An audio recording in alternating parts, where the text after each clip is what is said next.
Hello students, welcome to my channel. कल आपने पढ़ा था कॉनिक सेक्शन, आज हम पढ़ेंगे कॉनिक सेक्शन पार्ट 2।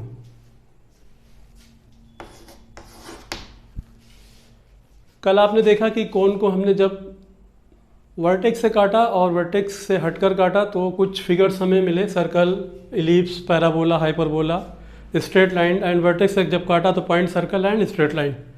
तो आज हम देखेंगे कि एक इक्वेशन है, दो वेरिएबल में क्वाड्रेटिक इक्वेशन, और वो इक्वेशन जो है इन सारे फिगर्स को कंटेन करती है। मतलब उस एक इक्वेशन से हम सर्कल भी पा सकते हैं, इलिप्स भी पा सकते हैं, हाइपरबोला भी, सब कुछ पा सकते हैं। तो वह इक्वेशन क्या है? इक्वेशन है ax स्क्वायर प्लस 2hxy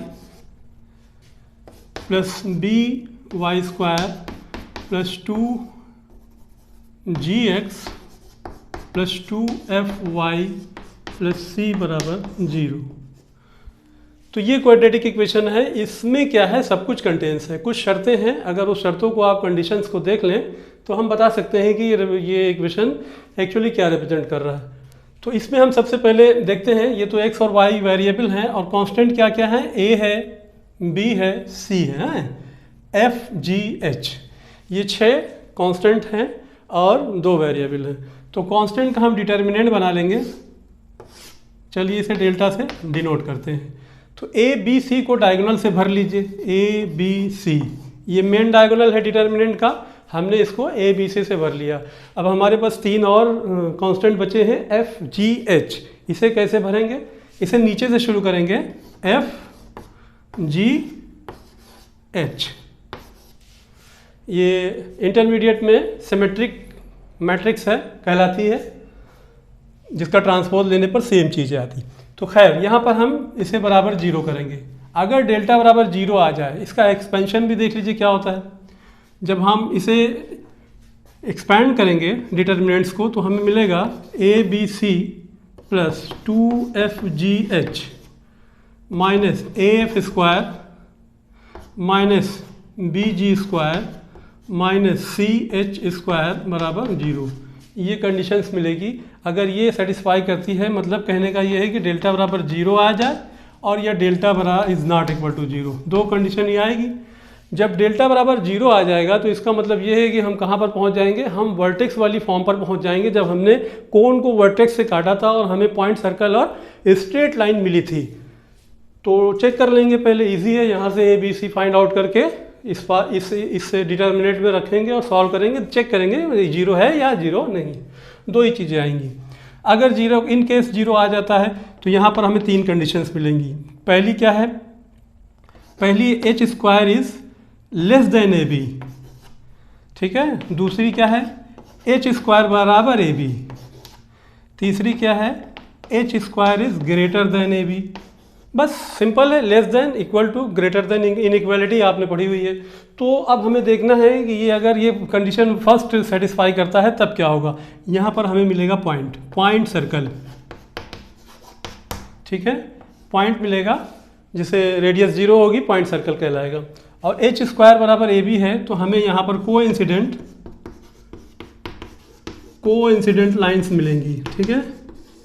और तीसरी वाली कंडीशन अगर सेटिस्फाई करती है, मीन्स h स्क्वायर बराबर ab, तो हमें इंटरसेक्टिंग लाइन मिलेगी,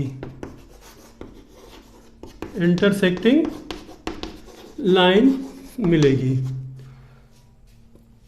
और यहाँ पर अब केस 2, इन केस डेल्टा मतलब डिटर्मिनेंट 0 नहीं आया तब क्या होगा, इन्हीं को हम अप्लाई करेंगे। फर्स्ट केस देखते हैं, a बराबर b आ जाए, मतलब पहले तो डेल्टा 0 नहीं होना चाहिए। जब डेल्टा 0 नहीं है तो इसका मतलब कि हम उस सेकंड वाली फॉर्म पे पहुंच जाएंगे जो हमने कोन को वर्टेक्स के ऊपर या नीचे काटा था, ठीक है। वहाँ पर हमें 4 फिगर्स मिले थे, सर्कल, इलिप्स, पैराबोला और हाइपरबोला।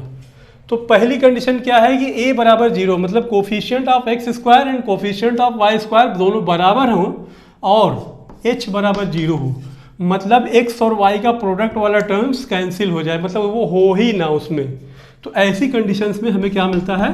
सर्कल मिलता है, ठीक है। Case number 2, h square is less than ab। जैसे हमने यहाँ पे देखा था, डेल्टा 0 उसके साथ में ये, डेल्टा नॉट 0 उसके साथ में ये, तो वहाँ पर पॉइंट मिला था, यहाँ पर क्या मिलेगा, यहाँ पर इलिप्स मिलेगा, दीर्घवृत्त। केस नंबर 3, एच स्क्वायर बराबर ए बी, एच स्क्वायर। तो थर्ड कंडीशन क्या है, एच स्क्वायर बराबर ए बी जब मिलेगा तो हमें यहाँ पर पैराबोला मिलेगा, पैराबोला। और कंडीशन 4, जब H square is greater than A B होगा तो क्या मिलेगा, हाइपरबोला। एक कंडीशन और होती है एडिशनल, हाइपरबोला के रिलेटेड है, उसको भी देख लीजिए।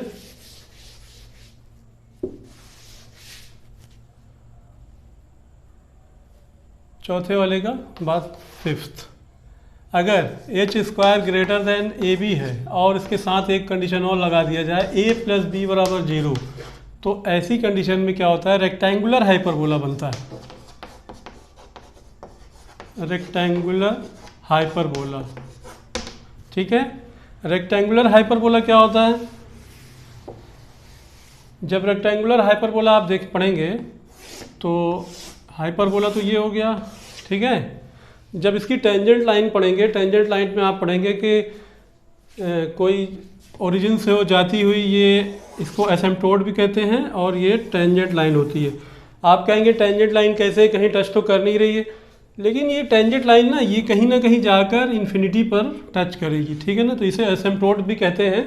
और जब इनके बीच का एंगल 90 डिग्री होता है, एक दूसरे को 90 पर काटती हैं, तो ऐसे हाइपरबोला को रेक्टेंगुलर हाइपरबोला कहते हैं। हम इसे बाद में पढ़ेंगे, हाइपरबोला का चैप्टर जब हम पढ़ेंगे तो इसमें उसको देखेंगे। तो ये कुछ बेसिक सी चीज़ें थी कॉनिक सेक्शन की, जिससे कि 11th 12th NCERT वगैरह CBSE बोर्ड सभी में क्वेश्चन पूछे जाते हैं। कम्पिटिटिव एग्जाम्स में भी इसमें से क्वेश्चंस, कंडीशंस वाले 2 क्वेश्चन तो पक्के ही होते हैं।